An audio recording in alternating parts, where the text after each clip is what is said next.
non-structural proteins.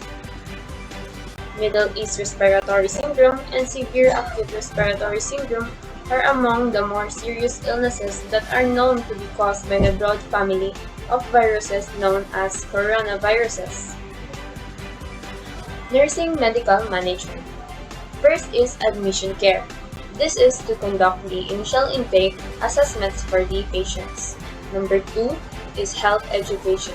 This is to raise awareness about the importance of health. Number 3 is vital signs monitoring. This is to monitor the patient's health. Number 4, medical administration. To administer the right dose of the right medication to the right patient at the right time using the right route. Now, for the next step, it is respiratory monitoring. Assess the need for sanctioning, observe changes in respiratory pressure and tidal volumes on each mechanical ventilator, and started respiratory therapy treatments. Next is nausea management, to identify factors that may cause or contribute to nausea.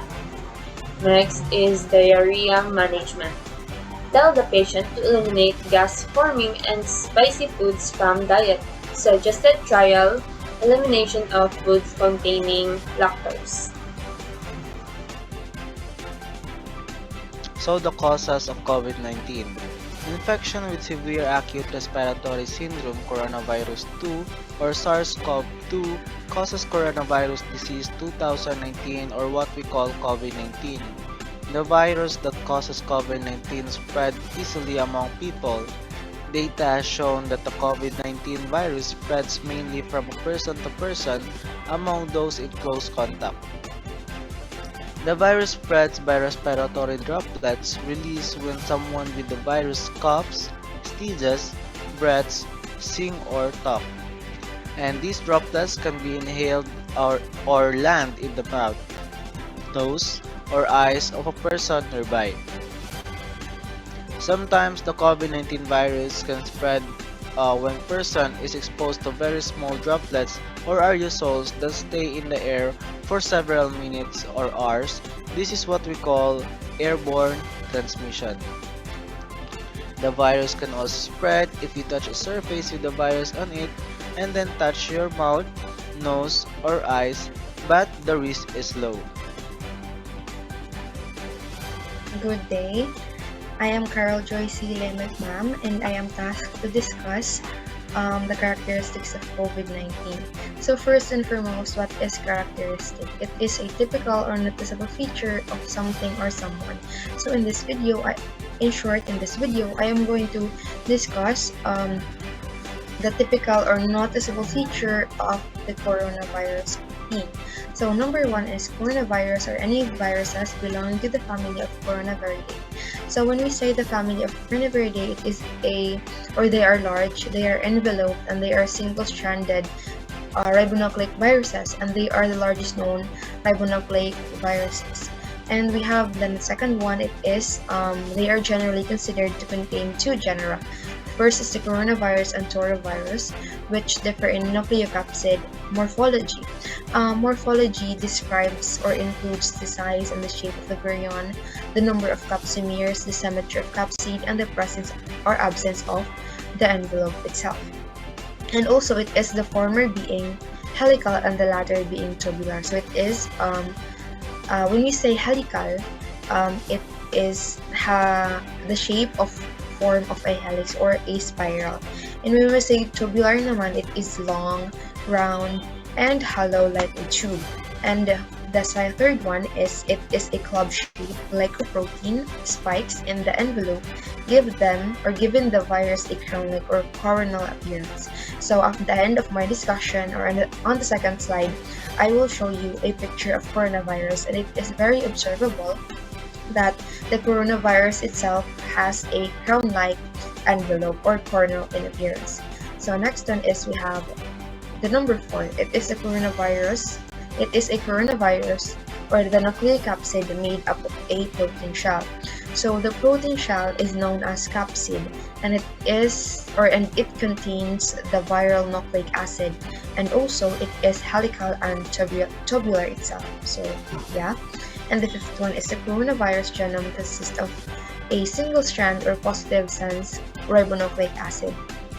And the sixth one is the coronavirus have envelope virions or virus particles that measure approximately 120 in diameter.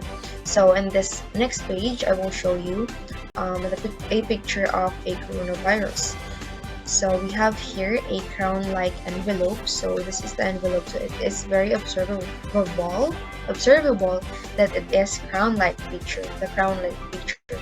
So we have the envelope, the spike-like protein, the membrane protein, the small envelope protein, the nucleocapsid protein, and the genomic RNA.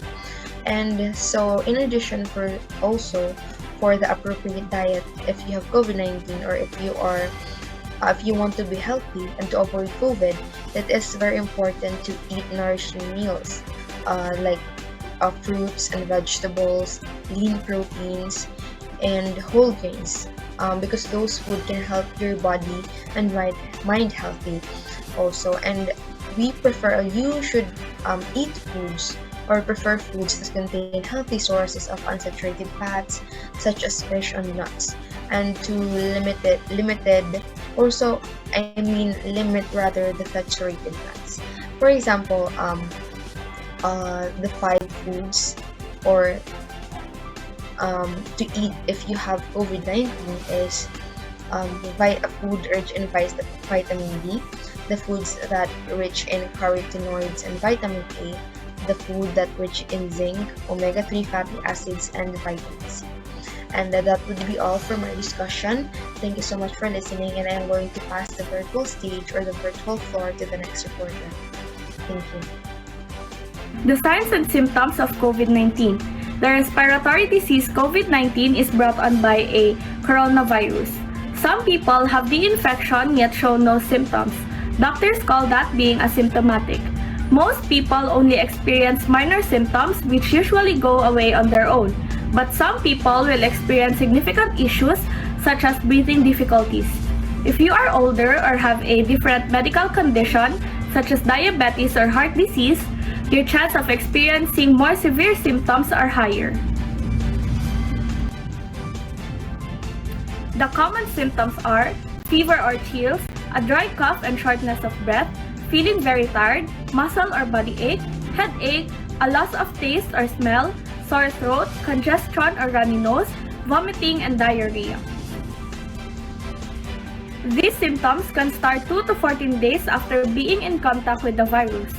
Emergency symptoms consist of trouble breathing, constant pain or pressure in your heart, bluish lips or face, sudden confusion, and having a hard time staying awake. Call a doctor or hospital right away if you have any of these issues because you need medical care as soon as possible. Asymptomatic refers to people who don't have any signs or symptoms of COVID-19. Asymptomatic means that you've tested positive for COVID-19 but have not developed symptoms, even after the incubation period for the coronavirus has passed. The incubation period is the time it takes between when you are exposed to the virus and when your symptoms appear. So, good morning ma'am, my name is Miljan Alcabrera from BSN2M. So now I'm going to report what should we eat or what should be the accurate diet when we have COVID-19. So, eating a nutrient-dense diet can help someone recover from COVID-19 by supporting their immune system and managing inflammation. This may be particularly important if they lose their sense of taste or smell and have the temptation to eat stronger tasting, less nutritious food. We also have our plant-based foods. A diet high in saturated fat increases angiotensin-converting enzyme, the main entry point for coronavirus into cells. Research suggests that diets such as Mediterranean diet, which are low in saturated fat and high in nutrient from plant food, can provide more antioxidant for the body. Antioxidant may help to fight viruses and support immune system. Therefore, eating the foods that can provide fiber, essential vitamins and minerals, and phytochemicals, which are helpful compounds that plants produce, such as vegetables, fruits, nuts, and seeds. We also have our olive and olive oil, and of course, our legumes, beans, and lentils. We also have our fiber and protein. So, high quality protein such as fish, eggs, and lean meat are an essential part of an anti-inflammatory diet that helps produce antibodies and fight off infection. Also, dietary fiber consumption correlates with lower mortality from infectious and respiratory diseases. So, consuming fiber can also lead to more favorable gut bacteria, which lowers inflammation, and people can consume beneficial fiber in whole grains such as brown rice, bread, pasta, buckwheat, rye, spelt, oats, fruits, and vegetables. We also have our legumes, beans, and lentils. Next is we have also our vitamins. We have vitamin C, vitamin D, and zinc. Why vitamin C? So vitamin C can shorten the duration of cold and may improve respiratory symptoms. Vitamin C acts as a antioxidant and regulates the immune system and gene expression. Vitamin C may help improve inflammation markers in people with coronavirus, but people should not consider it as a treatment in a supplement form. However, we can include vitamin C rich foods in our diet when we have COVID-19 to help support our immune system. These include vegetables such as peppers, broccoli, tomatoes, potatoes. We also have green peas and spinach, and fruits such as oranges, grapefruit, kiwi fruit, and strawberries. We also have juices such as orange juice, tomato juice, or green smoothies. And of course, we have vitamin D. So why vitamin D plays an important role in the body's immune system, and why do we need it when we have COVID-19? So they suggested that dietary sources of vitamin D were particularly important during the pandemic because many people had less exposure to the sun during lockdown. So people get vitamin D from exposure to the sun and foods such as beef liver, egg yolks, cheese, and fortified breakfast cereal. So I guess all of us experience COVID-19, whether it is in the hospital or a home quarantine. But as a person who experienced COVID in a hospital, so I can say that my mental health at that time was really low. So I guess we need counseling and psychosocial support because people with chronic illnesses who have COVID-19, either suspected or confirmed, may require assistance with their food and mental health in order to maintain their health. We also need to consult with a community-based lay and peer counselor as well as medical professional who have undergone the necessary training in counseling and psychosocial assistance. So that would be all, and thank you.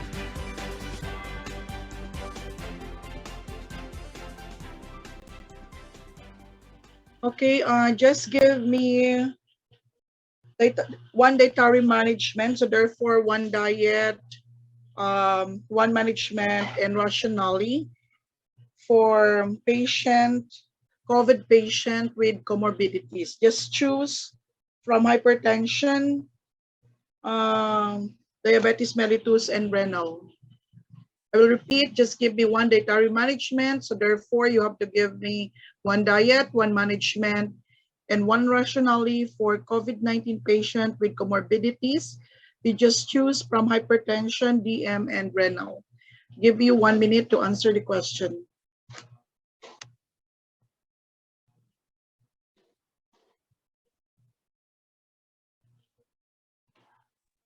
Ma'am, Yeah, proceed. I suggest po ma'am plant-based diet po ma'am because it increases antigen, converting enzyme that the main entry point of coronavirus into cells, and also ma'am Mediterranean diet, which are low in saturated fat and high in nutrients from plants and food, can provide more antioxidants from the body. And we also know that antioxidant may help in a trusted source to fight viruses and support the immune system of a person who is infected of a COVID-19 virus po, ma'am. Okay, Mediterranean diet specifically good for COVID-19 with comorbidity like what? Hypertension, diabetes, or renal? Yes po, ma'am, with hypertension po, ma'am, because it is low in saturated fat po, ma'am, and also po, ma'am, plant-based diet po, ma'am, can balance the sugar po, ma'am. Also good for diabetes mellitus po, ma'am. Okay, thank you. Any questions from the group or from the other group? Clarifications?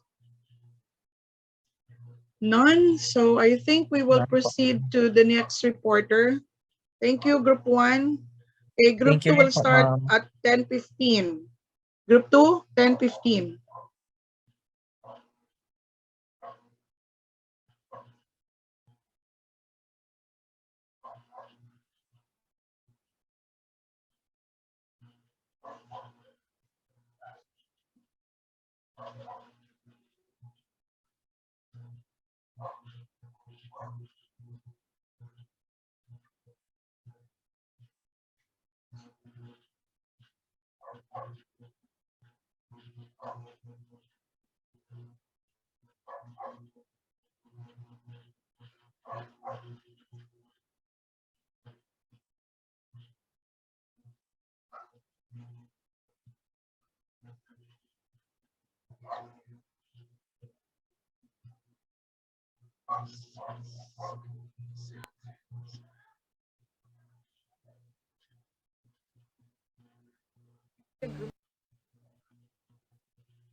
Makita na po ang video, ma'am. Yes, we can see it already. From PSN 2M, and today we have our case, which is chicken pox. So first, I'm going to define what exactly is chicken pox and the characteristics of this disease. Chicken pox is an acute infectious disease. It can cause an itchy blister-like rash on your skin, and among other symptoms, the rash first appears on the chest, the back, and the face, and then it spreads over the farther parts of your entire body. Chicken pox can be serious, especially during pregnancy, in babies, adolescents, adults, and people with weakened immune system, because they have lower ability to fight germs and sickness and bacteria and viruses. So that is why chickenpox sometimes can be serious for people with weak immune system. So for the causes of chickenpox infection is caused by the varicella zoster virus. Okay, it can spread through direct contact with the rash, and it can also spread when a person with the chickenpox coughs or sneezes, and then they inhale the air droplets from the cough or the sneeze. Okay? So signs and symptoms, we have they appear 10 to 21 days after exposure to the virus, and usually they last about 5 to 10 days. So first, signs and symptoms that I can provide is rash. So rashes, what exactly are they? So once the chickenpox rash appears, it goes through 3 phases.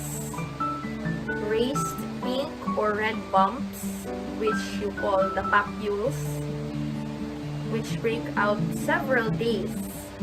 So yun. And then we have also the small fluid-filled blisters. Inside there's fluids, they are called the vesicles.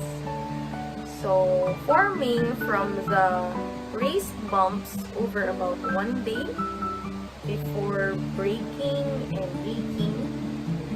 We also have the crusts and scabs, which they cover the broken blisters, and they take several more days to heal compared to the papules and vesicles. So mas matagal sila. When you have, for example, you bumped your head, of course there's what we call in Bisaya bukol, and then after you have your bruise. So that is the equivalent of crust and scabs. Bruise, they are the same. Yun na yung after effect, crust and scabs. So that's why they take more days to heal. And then moving on, we have fever. So fever is an accompanying symptom of chickenpox. And then along with that, we also have headache and body malaise, if I'm not mistaken.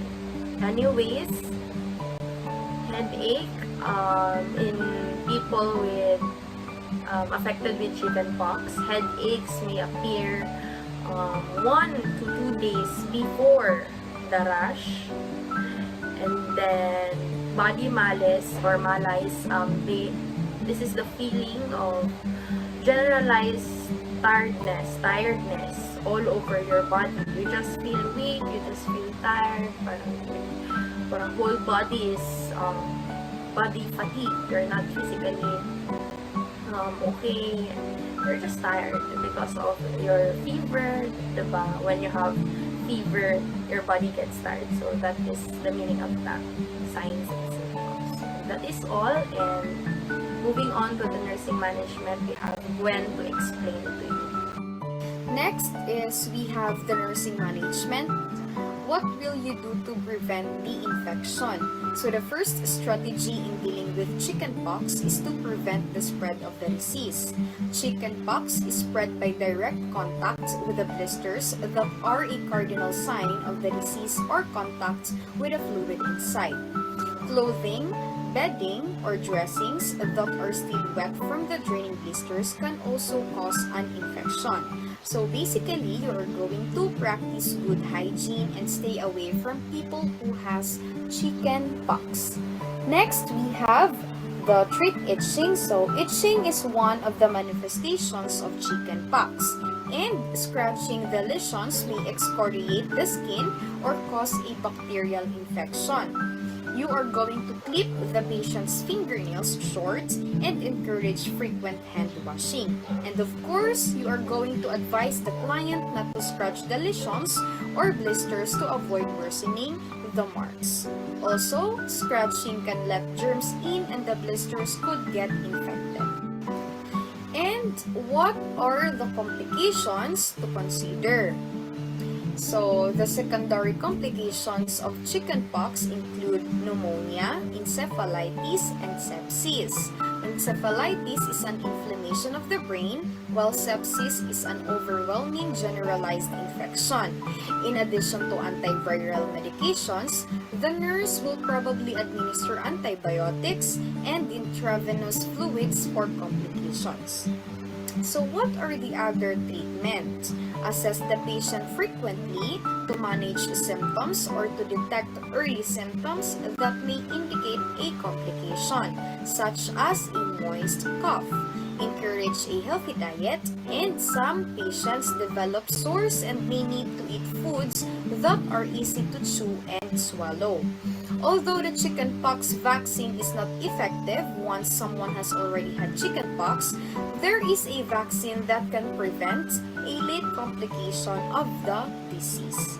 Next is the medical management. So, primary varicella infection in the healthy child is a rather benign disease that requires symptomatic therapy only. In otherwise healthy children, chickenpox typically needs no medical treatment, and your doctor may prescribe an antihistamine to relieve itching, but for the most part, the disease is allowed to run its course. Now, let us move on to the pharmacologic therapy. So, the symptoms of chickenpox in the pediatric population can be treated topically and with oral agents. So, first is the antiviral therapy. The routine use of acyclovir or valacyclovir in healthy children is recommended by the AAP if it can be given within 24 hours after the rash first appears in children older than 12 years. Those with chronic cutaneous or pulmonary disorders, those on long-term salicylate therapy, and children receiving corticosteroids. Next, varicella or varicella zoster immune globulin. Varicella zoster immune globulin was approved by the FDA in December 2012. It is indicated for high-risk individuals within 10 days, ideally within 4 days of chickenpox exposure. So this agent reduces complications and the mortality rate of varicella, not its incidence. Lastly, the antibiotic therapy. Suspicion of secondary bacterial infection should prompt early institution of empirical antibiotic therapy until the results of culture studies become available. This is for the appropriate diet and management. First diet is foods rich in iron. The management for this is to give foods that are high in iron, such as first is tofu. Next is avocado, and as well as the smashed potatoes. And the food that you need to avoid is spicy, acidic foods, salty foods, and crunchy foods as well. And consuming foods that high in iron while fighting chickenpox may reduce the risk of avoid further irritation of oral lesions. Next diet is to include antihistamine foods into your meal, such as broccoli, spinach, strawberry, kiwi, as well as apples. Those foods will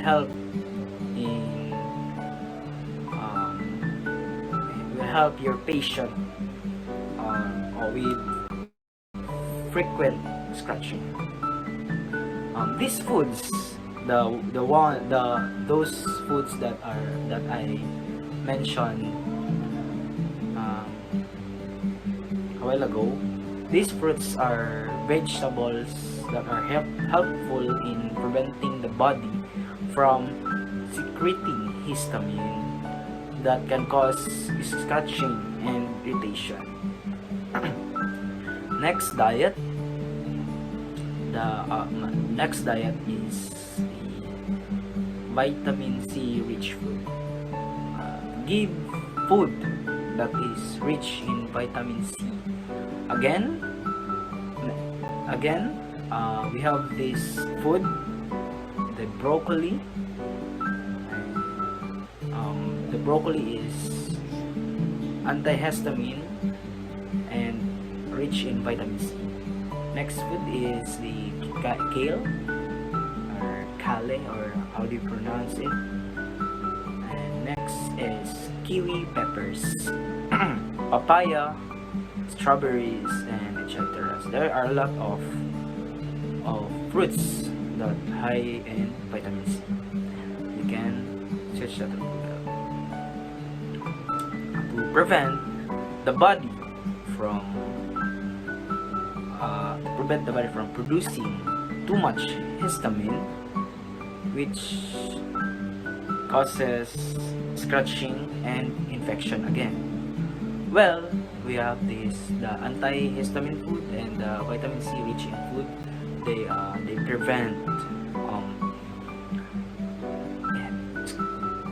prevent your skin for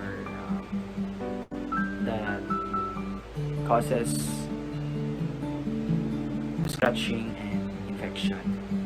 Next is this is the most common and always advised in most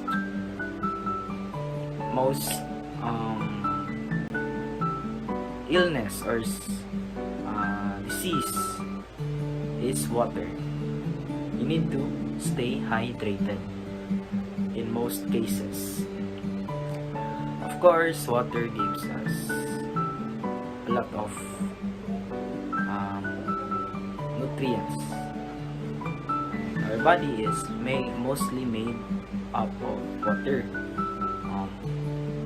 So you need to stay hydrated because you need to give beverages that will help your body hydrate, like plain water, coconut water, and herbal tea.